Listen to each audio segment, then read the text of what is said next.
There are probably a lot of casual gamers who really don't know about the Bomberman series, despite the fact that it's been around for like the better part of at least 4 decades. The Bomberman series got started somewhere back in like the mid 80s or maybe the early 80s, if I'm not mistaken. And it was really popular during that time period and even like in the 90s to some extent. In fact, I think some of the games that came out in the 90s was underrated. Like you had the Bomberman. You had one of the Bomberman games that came out for the N64 back in 1997. I honestly feel like that was a game that got overlooked for the most part because there was a lot of other stuff on the N64 that people paid attention to, whether they be third party games, whether it be Mario, whether it be Zelda. Um, and I do feel that like within the past like 2 decades, I'm talking about the 2000s and teens, it seemed like the Bomberman series has been dead. Like I know there was like that one Bomberman game that appeared on GameCube back in like I think it was '02. It was a game that people had good things to say about. It was really underrated, but unfortunately, the GameCube console was actually a flop, and a lot of people liked it, but at the same time, a lot of people didn't get to play some of the most high profile titles to appear on GameCube during that time period. So, unfortunately, like during that time period, the Bomberman game that came out in '02 unfortunately got overshadowed. But but I didn't really hear anything about too many high profile Bomberman games appearing on the Wii console or the Wii U or anything like that. And then you look at the PlayStation 3, the PlayStation 4, Xbox 360, and Xbox One. It's mainly just like third party games that basically overshadow just about everything. And with like, I guess Sony's PS3 and their PS4.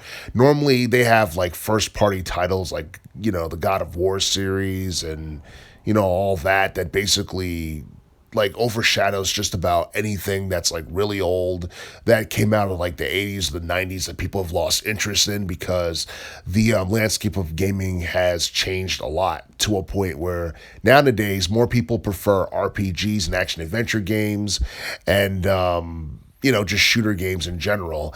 And I honestly feel like the Bomberman series, even though it's really old, I feel like Konami has made it in a way where people can, I guess, like play the most recent installment of Bomberman, which was, I believe, Super Bomberman R, which came out back in, it was like sometime during the late teens. It may have been like 2017 or something like that. And pretty much, the game ended up being far more successful than people thought. It managed to break at least 2 million copies in sales. And honestly, it's probably the most popular yet successful installment in the entire series. But here's the problem. The latest Bomberman game reached over 2 mil, but then the series has been around for like 4 decades. And honestly, like I feel like for the most part it's because the maze genre has never really been that popular to begin with.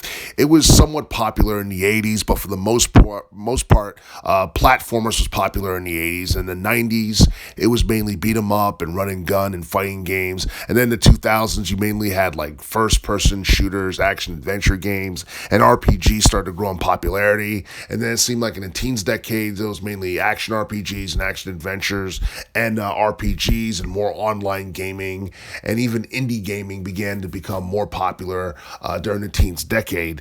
And I do feel like all that stuff has definitely it is definitely prevented the Bomberman series from being more popular than it could be.